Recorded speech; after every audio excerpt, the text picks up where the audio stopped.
Welcome to Life Lessons from the Srimad Bhagavatam. Thank you for being here. As we start, we'll chant some prayers of invocation, glorifying Srimad Bhagavatam, Canto 1, Chapter 2, Text 2. Shri Sutta Uvacha Yam Prabhajantam Anupetamapeta Krityam Vaipayano Viraha Katara Ujhava Putreti tanmayatayattam ravo videdas tam sarva bhuta hridayam muninim anantosmi. Sri Sutta Goswami said, "Let me offer my respectful obeisances unto that great sage Sukadeva Goswami, who can enter the hearts of all. When he went away to take up the renounced order of life sannyas, leaving home without undergoing reformation by the sacred thread or the ceremonies observed by the higher castes, his father, Vyasadeva, fearing separation from him, cried out, 'O my son!' Indeed, only the trees which were absorbed in the same feelings of separation echoed in response to the grieved father."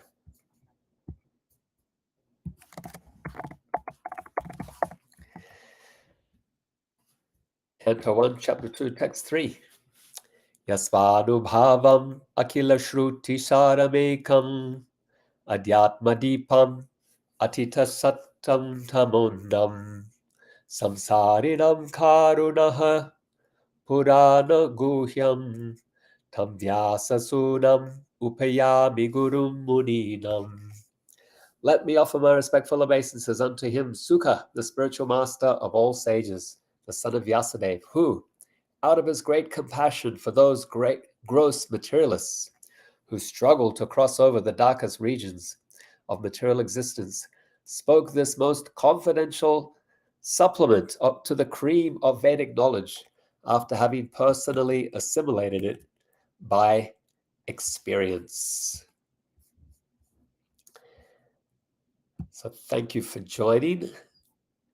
Those of you who are here online, I see Rasa Stali joining us from South Africa, offering some flowers. Thank you for joining. Rasa Stali has a message. Hare Krishna, dear Prabhu and all assembled devotees, my humble obeisances, my humble pranams. Wonderful. Thank you, Rasa Stali. Amiyatma is with us from Christchurch, New Zealand. Amiyatma says, Hare Krishna, Prabhu. So grateful you can join, Amiyatma. It's always a pleasure to see you. For those of you who don't know, in my childhood, Amiyatma Prabhu was one of the brahmacharis in the Christchurch temple, and sometimes I would visit for my vacation from school. Spend some time in the ashram there.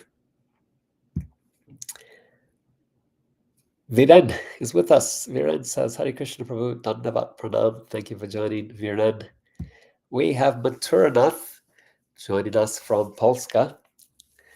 Maturanath, thank you for your message this morning. I haven't had a chance to respond yet, but I am grateful, and I have been, in response to your question, very briefly, I have been doing as we discussed. So I'll follow up with a response, a more detailed response. Thank you so much. Kirtida, joining us from Norway, sending pranams, humble obeisances. Thank you for joining, Kirtida, as you do every time. So grateful. Mathura, just one other thing to say. So happy that you'll be able to join us in Rishikesh, or at least that you're thinking about it. That'll be wonderful. We'll be there for most of March doing that Kirtan festival. Monica Sharma joining us from Sydney says, Hare Krishna Prabhu, thank you for being here. Monica Sharma. Shama Manjari joining from South Africa says, Hare Krishna Sri Prahlad Prabhuji and all devotees. Nice emojis there. Humble obeisances, flowers, hearts, obeisances. Wonderful. Thank you all for being here. Our discussion today is focused on chapter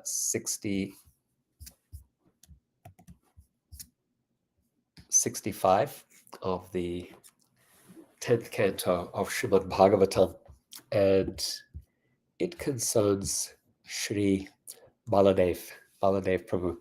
The topic, Balarāma's visit to Vṛndāvana. Life lessons from Srimad Bhagavatam, Canto 10, Chapter 65. Balarāma Purnima was a favorite festival for us in Gurukul, particularly in Vṛndāvana. They had a wonderful way that they would celebrate in the temples. They would, in Mayapur as well, same tradition continues to this day. A clay pot, is filled with, well, in Vṛndāvana it was honey. In Mayapur, it was lots of different sweets. And the pot is tied up and then hung from a high place. So in Vṛndāvana, it was the archway in the Kṛṣṇa Balarāma temple where the 24-hour kirtan sits. In Mayapur, it was the main entranceway to the Mayapur Chandrodaya Mandir, that front gate. I'm not sure how these traditions are done these days, but in the 1980s, this is how it was done. So a large clay pot would hang there on a rope, and the pot would be swinging, and then mostly children, they would be blindfolded and given a large, like a club, like Balarāma's club, and then they would have turns swinging at that clay pot to break it. And then once the clay pot was broken and the sweets or the honey would fall down, the devotees would rush forward and enjoy those sweets. So lots of fun on Balarāma Purnima. In Australia and New Zealand was celebrated differently. Devotees would take it as an excuse to make a very intense beverage that would be made from condensed milk and sour cream and honey, and offered to the deity, titled as Varuni, and then offered to the deities. And so that was, the devotees would drink a lot of that. And that was one of the ways, that part of the celebrations for Balarāma Purnima. Today we will discuss some stories from the Bhagavatam, and you'll see the origins of these pastimes or these celebrations, these festivities of Balarāma Purnima. Why devotees celebrate by taking honey and sweets and some very intense beverage called a Varuni. So once again, we're discussing Srimad Bhagavatam, Canto 10, Chapter 65, Balarāma's visit to Vṛndāvana. Om Namo Bhagavate Vasudevaya. Om Namo Bhagavate Vasudevaya. Om Namo Bhagavate Vasudevaya. We will discuss this chapter under three headings. 1, Balarāma's arrival in Vṛndāvana, verses 1 through to 8. 2, Balarāma's meeting with the gopis, verses 9 through to 16. And 3, Balarāma and the Yamuna, verses 17 to 34. That will conclude the chapter. So Balarāma's arrival in Vṛndāvana, verses 1 to 8. Balarāma was sent to Vṛndāvana by Kṛṣṇa to console their relatives and friends. When Balarāma arrived in Gokula, he's greeted there by all the residents, particularly Krishna's and Balarāma's parents, Nanda, Yasoda, Rohini, and Rohini, she's in Dwarka. So Nanda and Yasoda, they greet Balarāma as their son. The elder gopis, they express much affection for Balarāma. Nanda and Yasoda, who have been feeling such angst and sadness and separation from Kṛṣṇa and Balarāma for such a long time, they blessed him. They said, "O Lord of the universe, may you and your younger brother Kṛṣṇa ever protect us." So a nice blessing and prayer at the same time. And with that blessing, Nanda and Yasoda raised Balarāma onto their laps, and they embraced him, and they moistened him with their tears.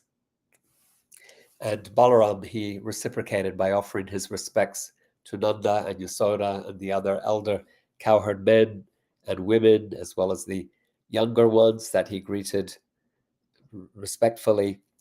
He met them all with smiles, and Sukadeva Goswami says, and with handshakes, and he dealt with each personally according to their age and the level or the type of friendship and family relationship.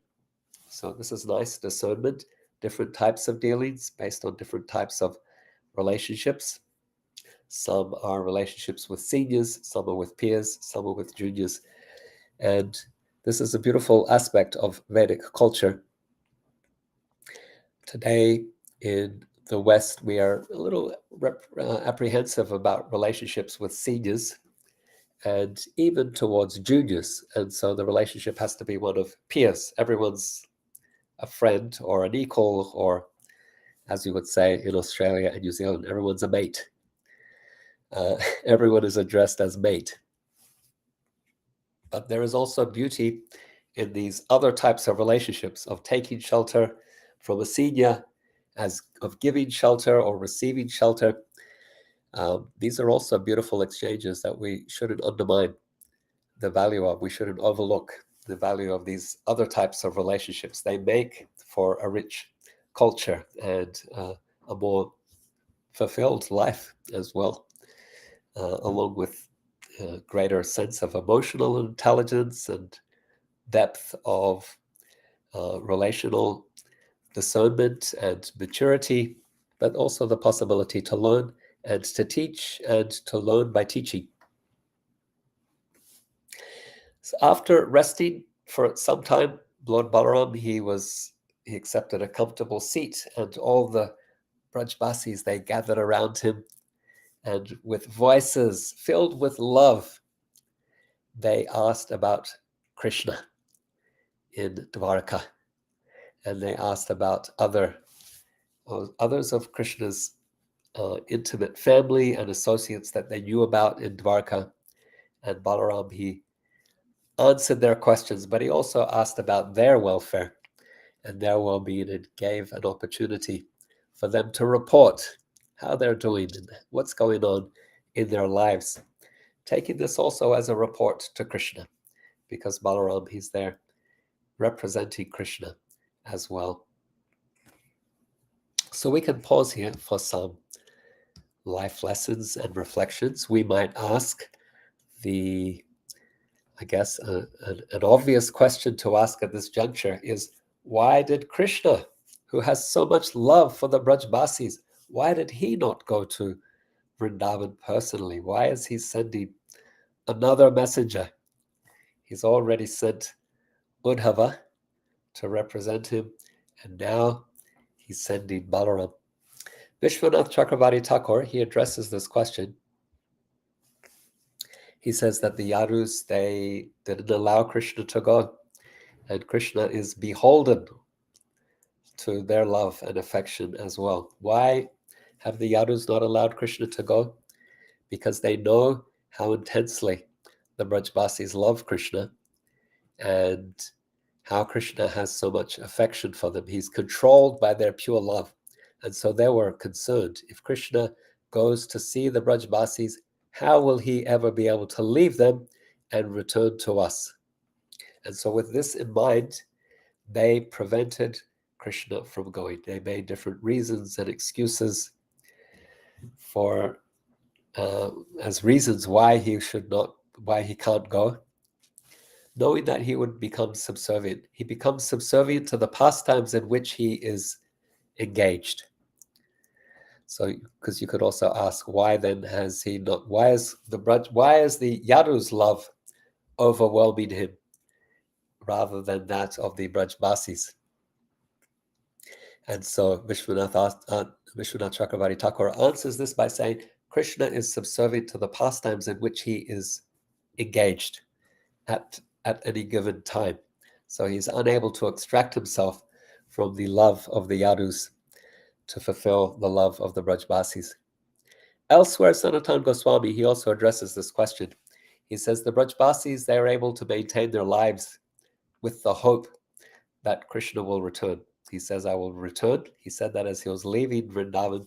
And so with hope in those words, the Brajbasis are maintaining their lives.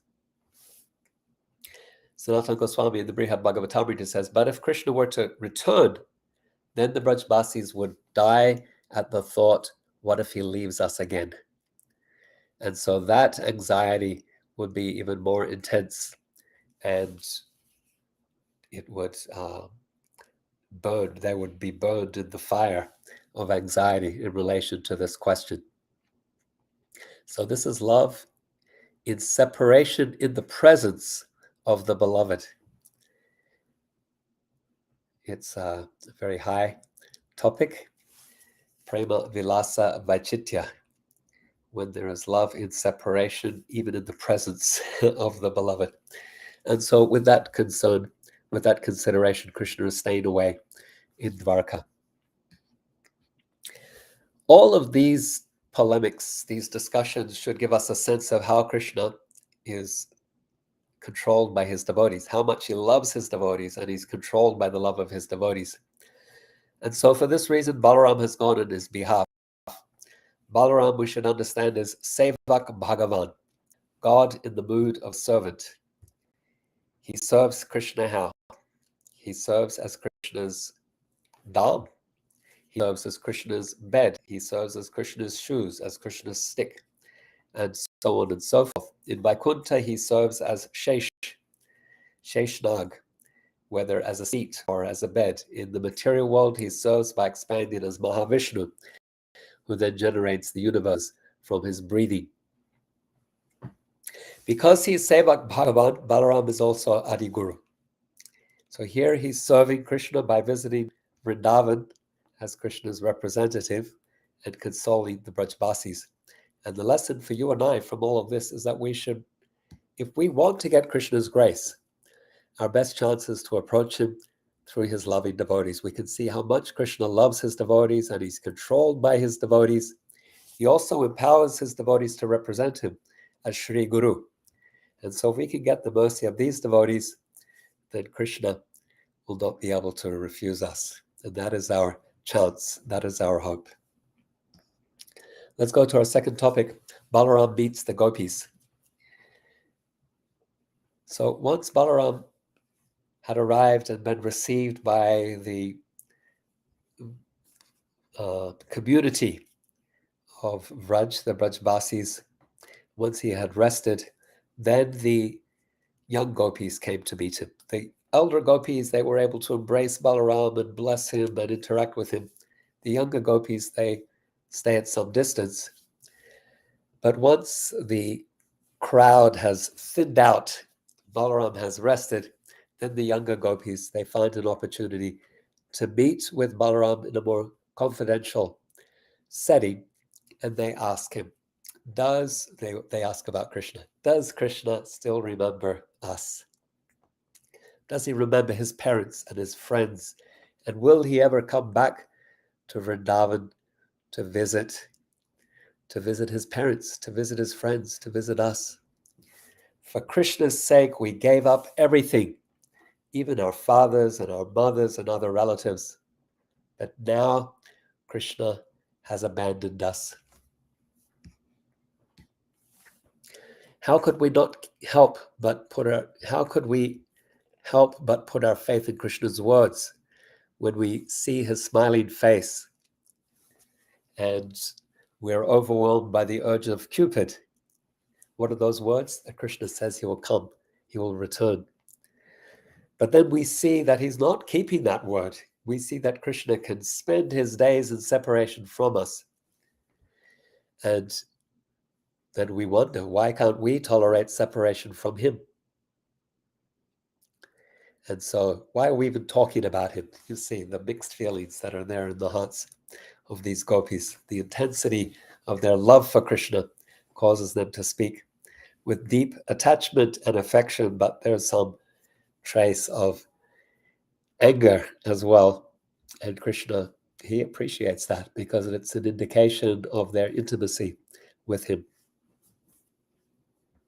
So in this way, the gopis, they remembered Krishna, they remembered his enchanting glances. They remembered his charming smile, his charming words, his playful gestures, his loving embraces. And with these remembrances, the gopis cried. And Balaram, he sought to console them by conveying very beautiful messages that Krishna had given him for them. So the messages that Krishna sends, there are general messages for the Brajbasis overall, there are messages for his parents, there are messages specifically for the gopis as well. And so in this way, Balaram, he stays in Gokula, Vṛndāvana for 2 months. And through the course of these months, there are many meetings with the Brajbasis. And in Balaram's presence, the Brajbasis' pain and separation from Krishna is somewhat alleviated. And he performs many nice pastimes, including sporting with the gopis in the groves of the Yamuna's shore.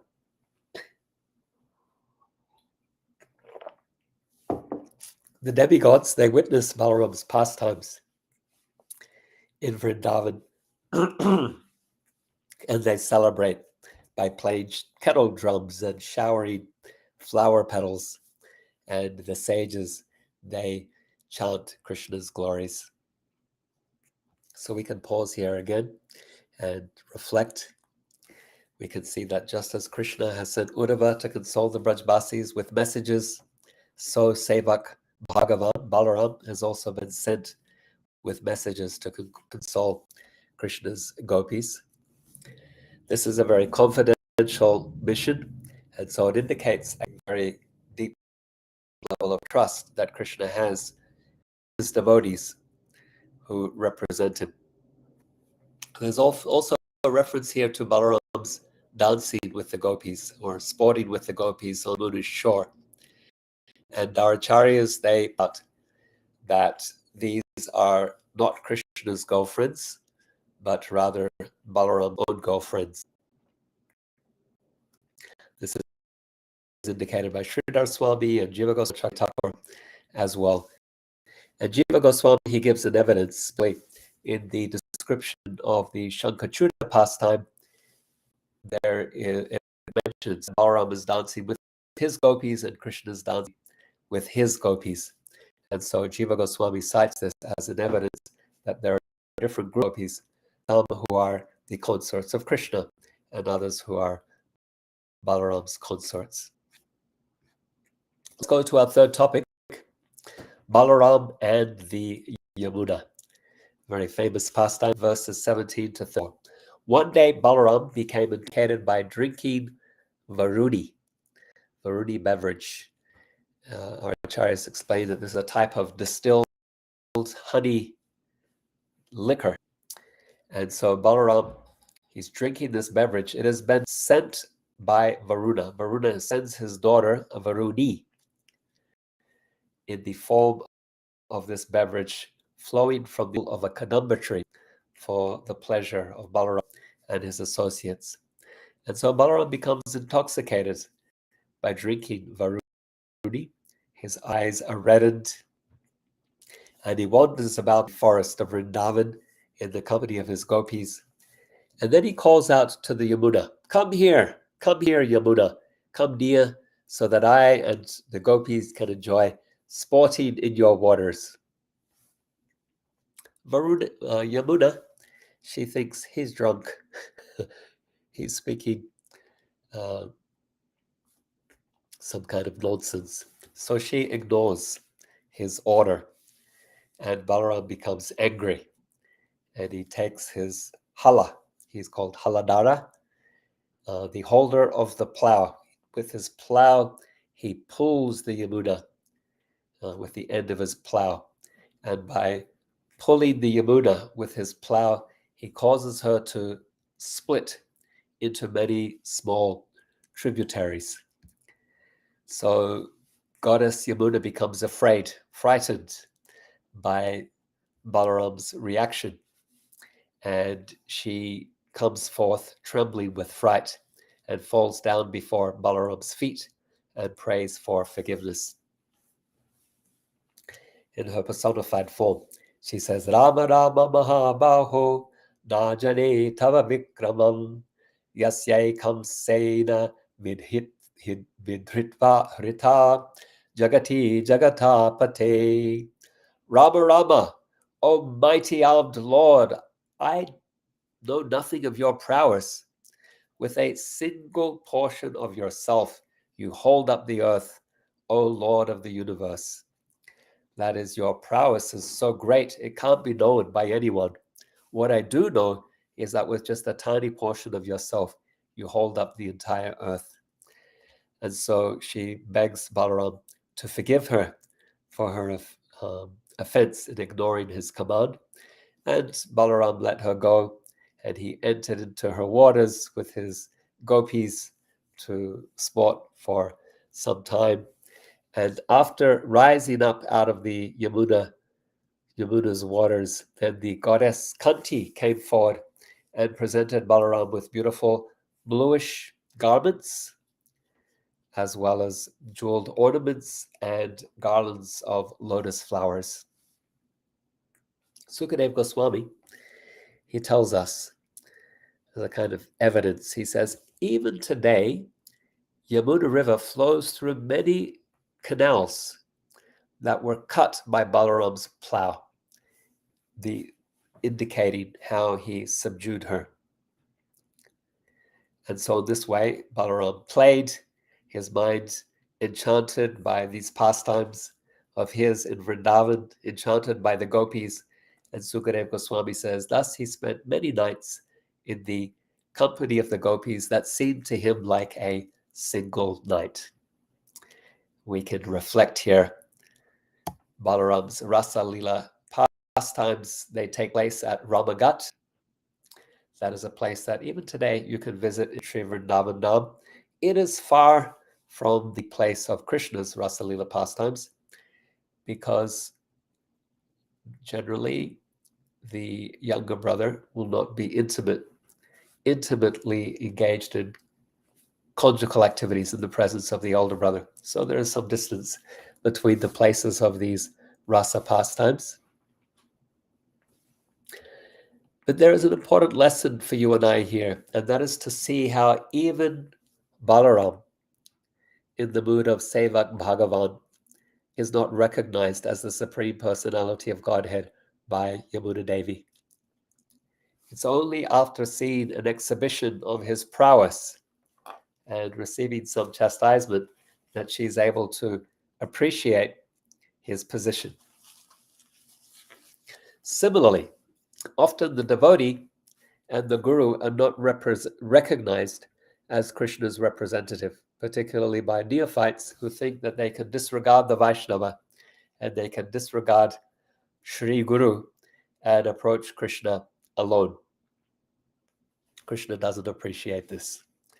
Krishna, he loves his devotees, and when we disrespect the devotee or we ignore the devotee or we reject the association or shelter of the devotees, Krishna is not pleased, and his mercy is not available when we approach him in that way. As far as the Yamuna that is coming before Balaram, our acharyas, they want to clarify a doubt that might arise. I must admit I had the doubt in my own mind. Earlier we learned that Yamuna, as Kalindi, had become the wife of Krishna in Dvaraka. And so that doubt arises in the mind. How is it that Kalindi, Krishna's wife, is being punished by Balaram in this way? Or how is it that she's ignoring Balaram in this way? Is she the same person, someone different? So our acharyas, they clarify that the Yamuna, who appeared before Balaram in the form of a river, is the wife of the ocean and an expansion of Kalindi, Krishna's queen in Dvaraka. So it is not Kalindi herself, but one of her expansions. As for Kanti, the goddess who gives Balaram new garments and a garland and ornaments, our acharyas explained that she is a particular form of goddess Lakshmi, who is the consort of Balarāma's expansion as Mahavishnu or Shankarshana. So let us conclude then with a summarizing prayer. Beloved Krishna, to answer the question of why your divine presence did not grace Vraja in times of need, to reveal the depths of your love for your devotees, the explanation is given that the Yadus, understanding your subservience to Vraja's love, held you back. Balarāma, in the humble role of Sevak Bhagavan, becomes your emissary. Teach us, Krishna, that approaching you through your loving devotees and Shri Guru opens the gateway to your grace. Balarāma, the Adi Guru, consoles the Brajbasis and imparts the lesson. Through devotion, all barriers to divine love crumble. As Balarāma meets the gopis in a confidential mission, we learn that trust in devotees is paramount. O Krishna, help us to trust in your chosen messengers who heal the hearts of souls burning in forgetfulness of you with the balm of revelation of our eternal relationship with you. In the dance with the Yamuna, Balarāma's unrecognized divinity echoes the struggle of devotees unacknowledged. Let us see beyond externals, recognizing the Guru and the devotees as your emissaries. May our hearts open to the profound lessons whispered in the winds of Vrndavana, drawing us closer to your eternal love. So let me acknowledge some of you who joined after I started speaking. And in the meantime, if any of you have any reflections, insights, questions, comments, please feel free to type those into the chat so we can discuss further. We have, let's see, Gorditai Das joining us from Ukraine. Gorditai says, Hare Krishna. And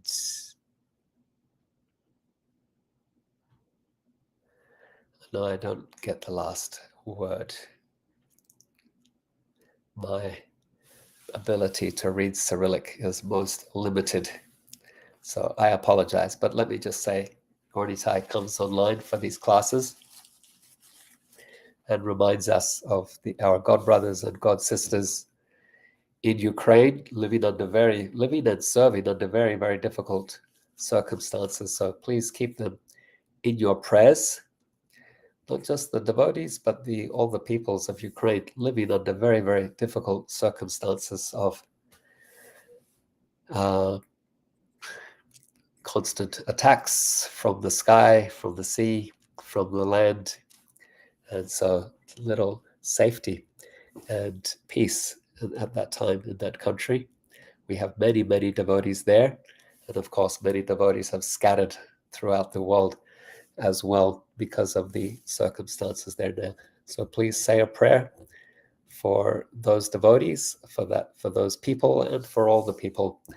May, in the mood of Sri Prahlad Maharaj, we can say, may there be peace and happiness all across the earth. May all the people of the earth give up their envy, and may they enter into a spirit of love and cooperation, recognizing each other's as Krishna's sons and daughters. Krishna says, Aham bija pradapita. I am the father of all living beings. And so we are all his children. We are all brothers and sisters in the Vasudeva Kutumba, the family of Vasudeva. When we have this consciousness, then there can be an end to conflict and war and hostility. Thank you, Gorditai. Yvette is with us from Sydney, Australia. Yvette says, Haribol, thanks for being here, Yvette. Nikunja joins us from Auckland, New Zealand. Nikunja says, Hare Krishna Prabhu.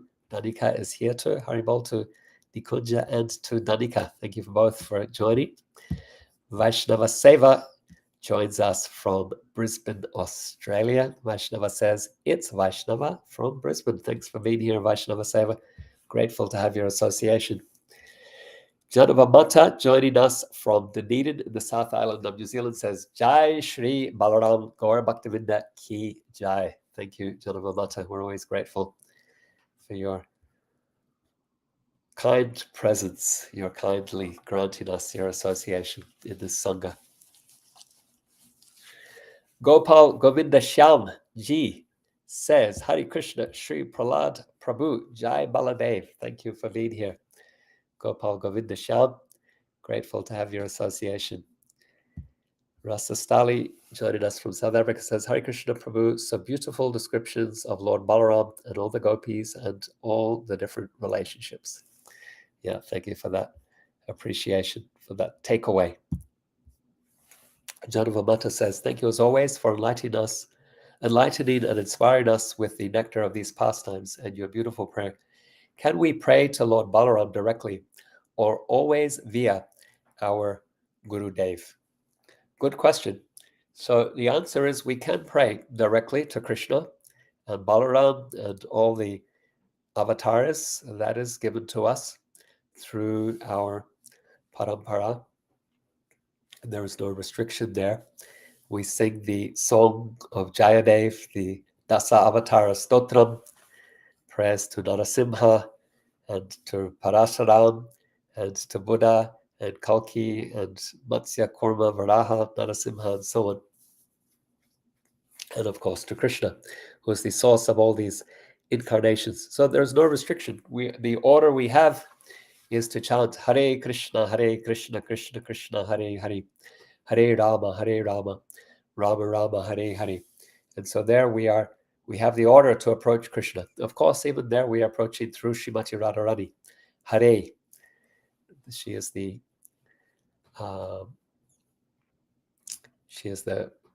pleasure potency, the personification of loving Krishna, of Krishna's love, his Hladini Shakti. So we can approach, but generally we do so under the guidance of Guru. That is the principle. Not generally, we always do so under the guidance of Guru. The mantras, the prayers that we offer, generally we'll do so by first offering our humble obeisances to the spiritual master. And so we're serving Krishna under the guidance of Guru and in the association of Vaishnavas. That is the process. And it is by their mercy that we receive the seed of bhakti. It is in their association that the seed of bhakti is cultivated. And it is through their acceptance and appreciation of our service that Krishna also comes to accept and appreciate our service. Otherwise, our qualifications are, I will say, next to none. If there's some sincerity and some eagerness, but in terms of actually being qualified in a sense of entitlement, no one is entitled. Krishna's grace, it is too great. No one is entitled. So we depend on mercy. And that mercy comes to us through the agency of the Vaishnava. Thank you for the question, Janava Mata. Because we might conclude, like based on your question, we might conclude, oh, why am I chanting Hare Krishna? I should just be chanting Om Guruve Namaha. As an example, just surrender to the Guru. And in some Mayavad traditions, that's what they do. That's the conclusion that they arrive at. That is not our instruction. Or some might conclude, why am I chanting Krishna's name? Panchatattva are most merciful. Therefore, I will just chant Panchatattva mantra. There's no offense in chanting Panchatattva mantra. That's written in Chaitanya Charitamrita. Prabhupada responds to this by saying, yes, it is true, but Chaitanya has given you an instruction to chant Hare Krishna. And so under Lord Chaitanya's instruction and under his guidance, Prabhupada's guidance, the guidance of our spiritual master, we chant Hare Krishna. And then the offenses are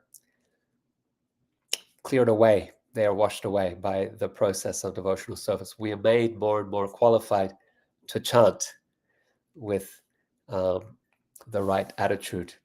When we do so with a humble attitude under the guardianship of Guru and Vaishnavas, Krishna accepts that service and purifies us that we can come closer to him.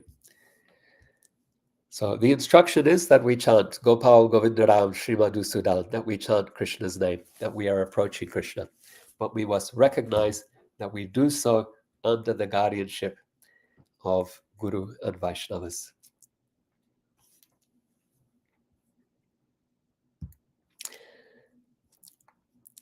So here we have Kirtida says, beautiful. Thank you, Kirtida, for your appreciation. Amiyatma says, Prabhu, what is the significance of Srila Prabhupada installing Krishna Balaram in Vṛndāvana? Nice question. Nice meditation that we can explore here. So, a few thoughts. One is that Prabhupada, he received that donation of that land in Ramanreti. So that is the place of Krishna and Balaram's pastimes of herding the cows. And so Prabhupada's acknowledging that and choosing to install Krishna Balaram on that site because it is the place of Krishna and Balaram's eternal cow herding pastimes. If we were to do a Vraja Mandala Parikrama of different temples, then we would visit Krishna and Balaram temple and say, and the talk we would give would be, this is where Krishna and Balaram herd the cows. And so we would discuss cow herding pastimes in that place. That's something that we don't always keep in mind because we become familiar with Krishna Balaram Mandir as the place where we go. If we live in Vrndavana or stay in Vrndavana for a long time, that's the place where we go. And we have our Mangalartik and Guru Puja. We hear all different types of classes, not necessarily relating to cow herding pastimes. But if we were to just visit once or twice, and as part of a Vraja Mandala Parikrama, the class would be about Krishna and Balaram herding cows. So therefore, Krishna and Balaram are installed there in that temple. Prabhupada, so that's one first answer, face value answer. Another answer is that Prabhupada's a preacher. So he's always trying to figure out ways to bring people to Krishna's shelter and to give people the opportunity to hear pure bhakti, to receive pure bhakti, not bhakti that's mixed with karma or gyan, which they may get from any other temple. So he wants people to come to the ISKCON temple or other temples that are in the authorized line of Sri Rupa Sanatan Bhaktivinoda Thakur, Bhaktisiddhanta Saraswati. He wants people to come to those temples to receive teachings on pure devotional service.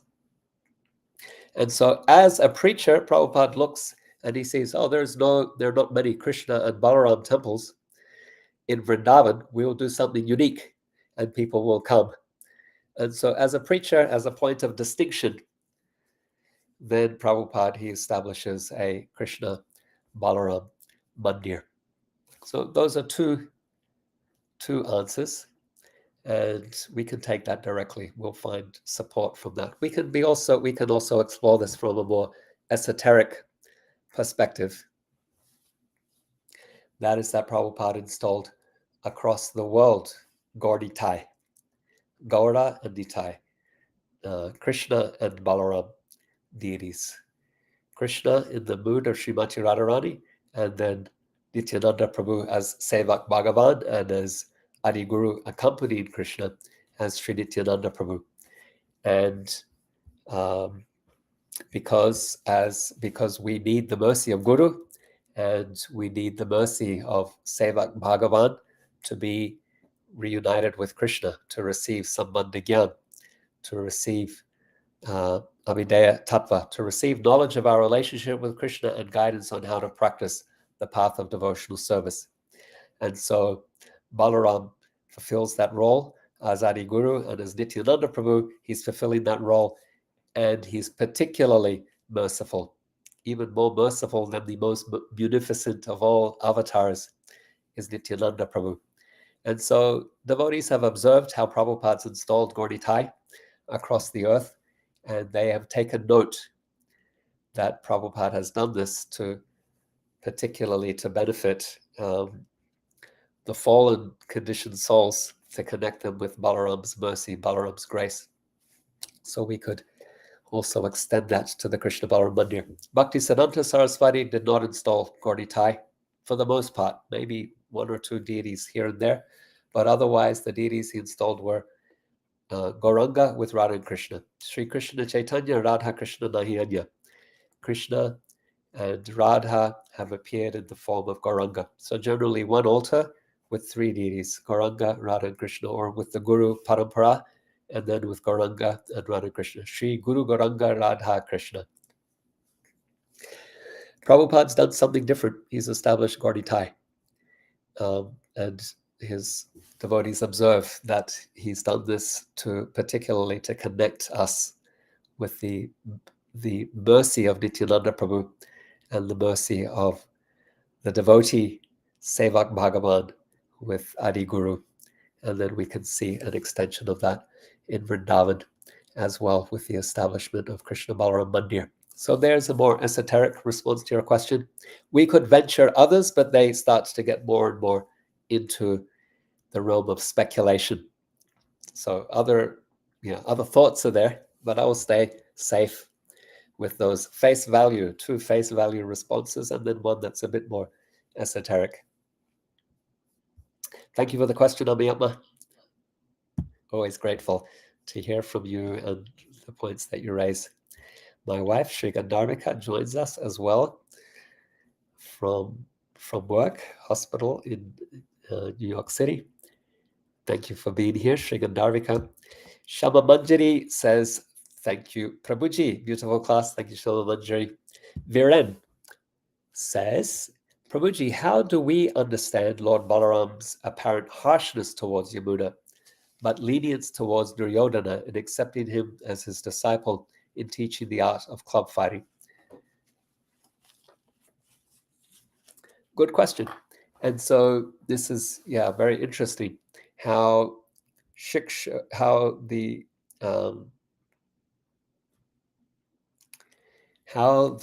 representative of the Lord can also appear to go against the Lord's will or to have a different view than the Lord.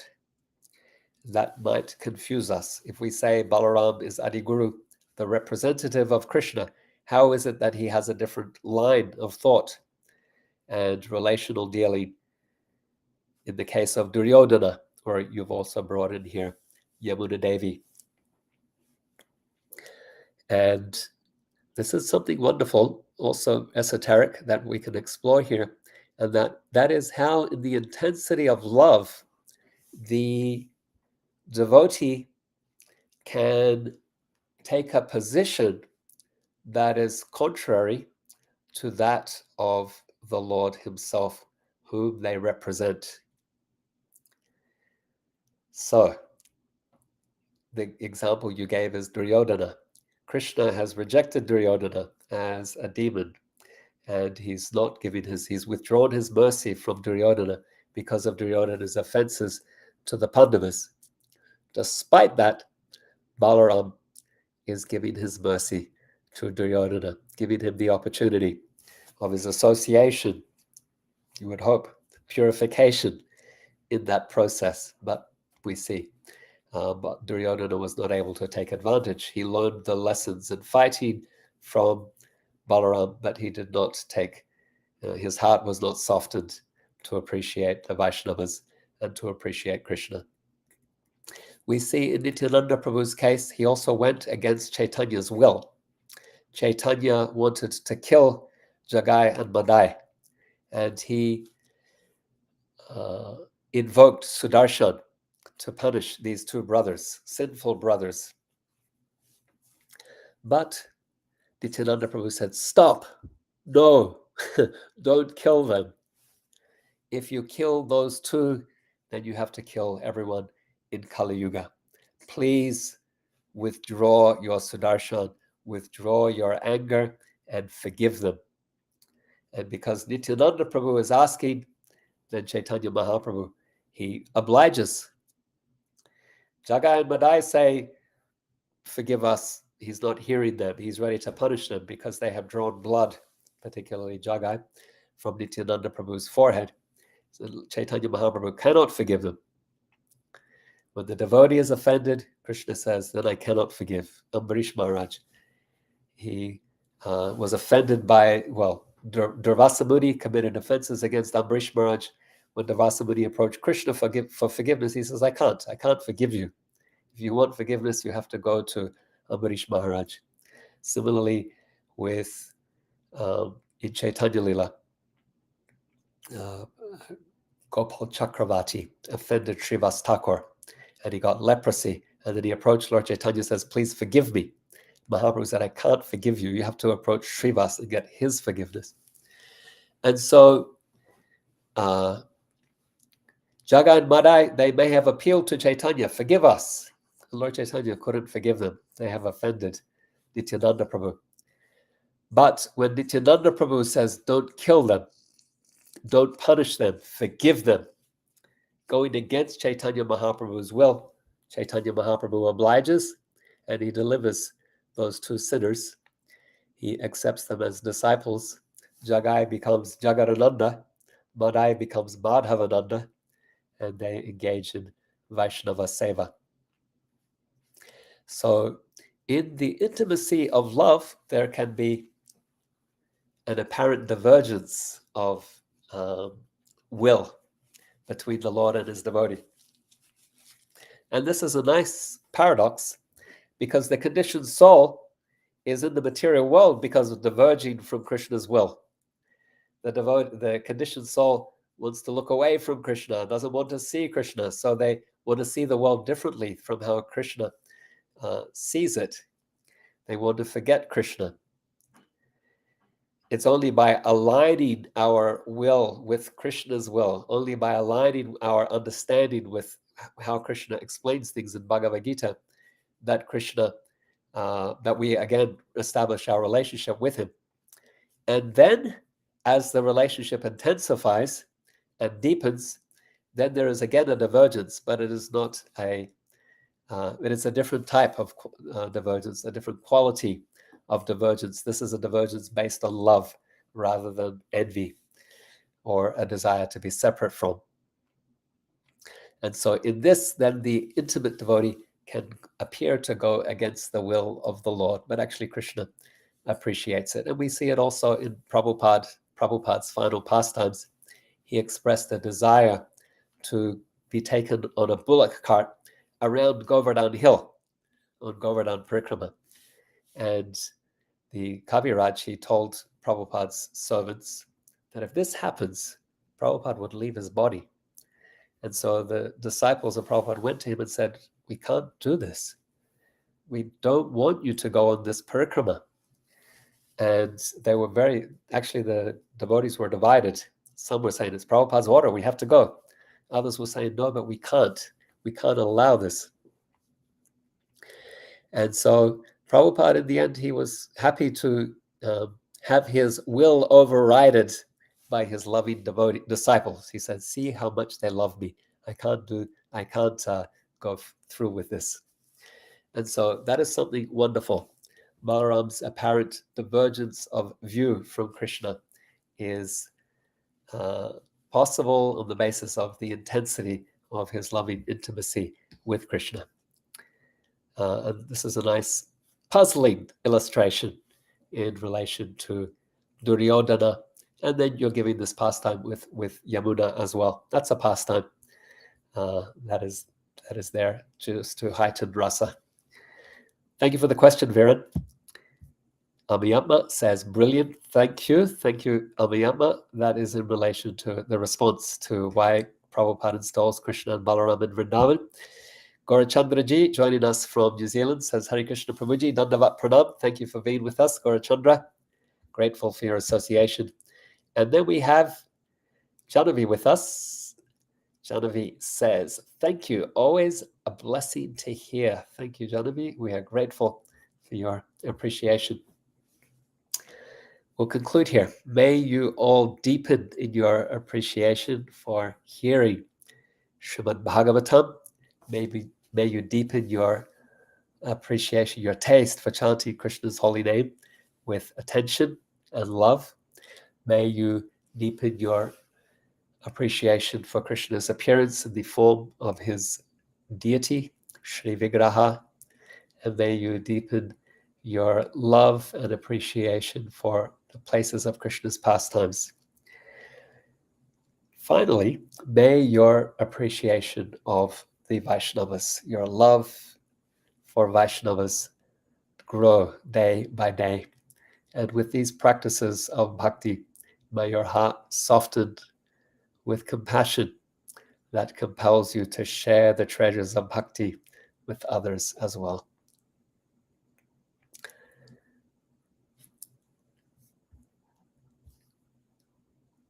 So, as I want to say, Grantaraj Srimad Bhagavatam ki jai, C. Janavamata has sent in another question. So let's just explore this briefly. I've never seen it like this before, but did Lord Chaitanya punish Madai for his offenses to Nityananda, Vaishnava Parad? For our benefit also to show the intensity of Nitai's mercy. But I'm sure Lord Chaitanya wanted to liberate Jagai and Madai too. I would say all of the above, Janavamata. Yes, for his offense to Nityananda, that's the ostensive reason. And then to show Nityananda's mercy as well, that was another less ostensive. So just below that surface reason would be the other reason. And then wanting to deliver Jagan Madai, that is Chaitanya Mahaprabhu's purpose, to deliver all the souls of Kali Yuga. Kali Yuga Pavana is Chaitanya Mahaprabhu. Grantaraj Srimad Bhagavatam ki jai, Samaveta Bhakta Vrinda ki jai, Śrīla Prabhupada ki jai, Nitai Gaura Premanandi, Hari Hari Bol.